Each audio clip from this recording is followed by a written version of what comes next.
Hi, and welcome to Laura's Library Card.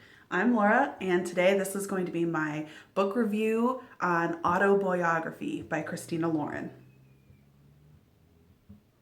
So, Autobiography came out in September of 2017, and as of May 2020, its rating on Goodreads is a 4.27, which I think is pretty good. My cutoff is usually 3.75, 3.8. But I've read this book before. I read it once before, I think in the end of 2018, and I listened to the audiobook then and I listened to the audiobook now, and I just love this book, and I really wanted to re-experience the intensity and the love story and the tension. So that's why I wanted to reread this story here in April of 2020. So, Autobiography is a story of Tanner, who has moved to Provo, Utah. It's his senior year of high school. He moved there I think 2 years before the story starts. And he has known since he was 13 that he was bisexual, but because there's such a high Mormon population in Utah, and because the population in Provo would definitely not approve of him being bi, his family encourages him to not be out. So he's not even out to his best friend, Autumn. And so the story starts, and it's from his perspective, and he has started his senior year. He's in this writing class with Autumn, and they have to write a book in the whole semester. And so at first he's like, yeah, whatever, no big deal. But then he realizes right away that he doesn't have any ideas, and he's kind of anxious about it. And the TA for the class is a guy who's a year older. He's 19. He goes to Brigham Young University. He's a Mormon, and his name is Sebastian. And so Sebastian is the TA for the class. And the second he walks in the door, Tanner just sees him and is starstruck. He is just, oh my gosh, this boy is so attractive. He sort of instantly becomes obsessed.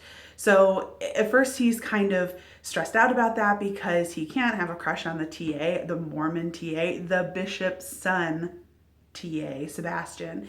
And yet Sebastian and Tanner start exchanging these little like looks, and is he looking at me a little bit extra long? Tanner starts sort of having a friendship with Sebastian, and in the guise of Sebastian helping Tanner with his book. And Tanner's feelings just start to deepen, and he is suspicious that Sebastian reciprocates those feelings. So it's a forbidden romance because Sebastian is not supposed to be homosexual, or he's not supposed to at least act on any of those feelings according to the church. So the whole book is a love story where Tanner and Sebastian start falling for each other, but it's not allowed, and how they struggle through that. So for me, one of my favorite parts was Tanner's voice. He's so easygoing and sarcastic and, witty. And I really enjoy his banter with Autumn, who he calls Audie.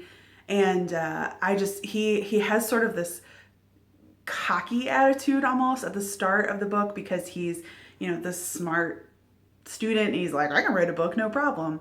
And then he starts running into issues with his feelings with Sebastian, and he's not afraid of those feelings. But I kind of, even though Tanner is this bi male character, I really related to him in a lot of ways, because I also was like this smart, sort of overconfident in my studies, kind of easygoing person in high school. And, his feelings for Sebastian just sort of like overwhelm him, and he sort of becomes obsessed very quickly. And I definitely remember some of those intense crushes, these like fleeting obsessions. And Tanner's voice is just so strong, and the narrator does a really great job doing Tanner's voice. And as the book goes along, Tanner is writing the story of how he and Sebastian fall for each other, but he knows he can't turn that in because that would be outing Sebastian. And so, but he can't,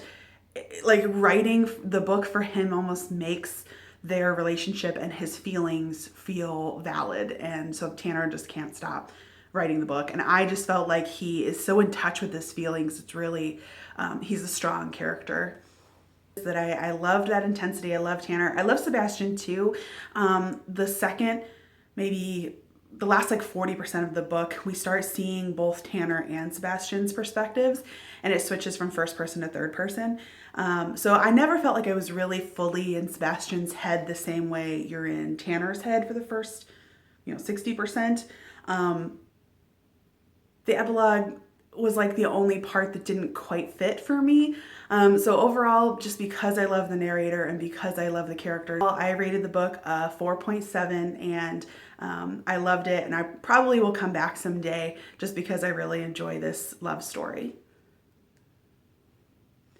Okay, so this next part is going to have some spoilers, so if you haven't read the book or you don't want to hear the spoilers, then now is the time to like and subscribe and be done with this video.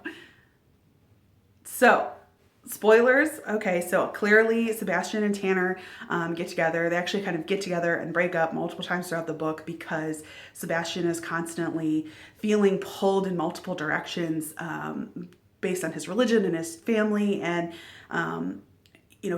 Sebastian refuses to identify as gay, and this really is one of the first hurdles for Tanner. Tanner is like, how can I be with a guy who's not gay? And Tanner just feels like that's a roadblock. And I think Tanner kind of comes around, and I think the authors do a really good job showing that to be gay, for Sebastian to admit that he's gay, that is him admitting to this like lifestyle that the church and his family don't approve of.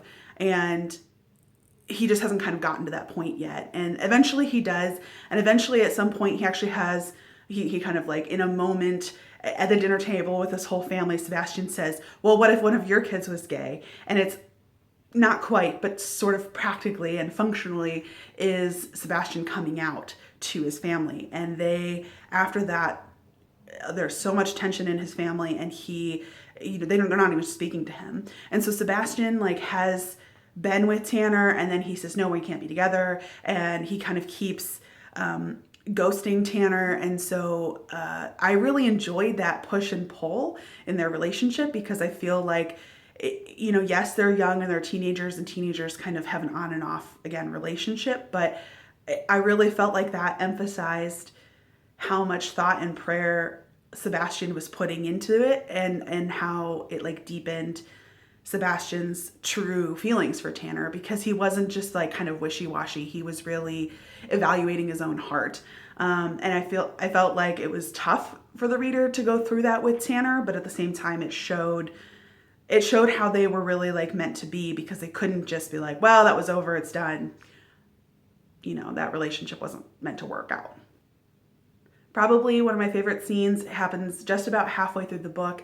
Tanner and Sebastian are making out on Tanner's bed, I think. Yeah, Tanner's bed in his bedroom when his parents aren't home. And it's just, the scene is written in such a, it's so like it's from Tanner's perspective, and his brain is short wiring. Like he is so full of like tension and joy and hesitation, but like that yearning.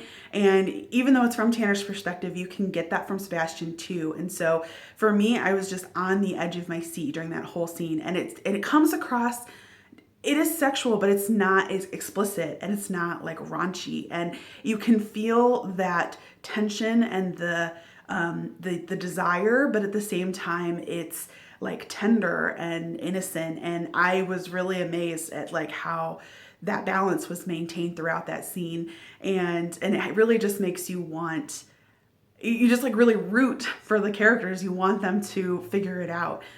You're basking in their moment, because this is like one of the first moments that Sebastian is, acknowledging that he has these feelings for Tanner, and that he, likes guys. And then the scene ends with Tanner's dad busting in, and it's just like, it's just so much cringe in a moment that you were just like so enjoying, because it was just so intense. It was just like turned up to 10. And I think even Tanner kind of, he at one point he says that what they are doing is both innocent and dirty. And I felt like that was a really good description for a lot of this book, because Tanner is a teenage boy and he reads into so much that Sebastian says and what's going on in his own feelings, but it is innocent, and it is sort of, they're learning together, and they're like, you know, like kind of first love. And but at the same time, it's like Christina and Lauren,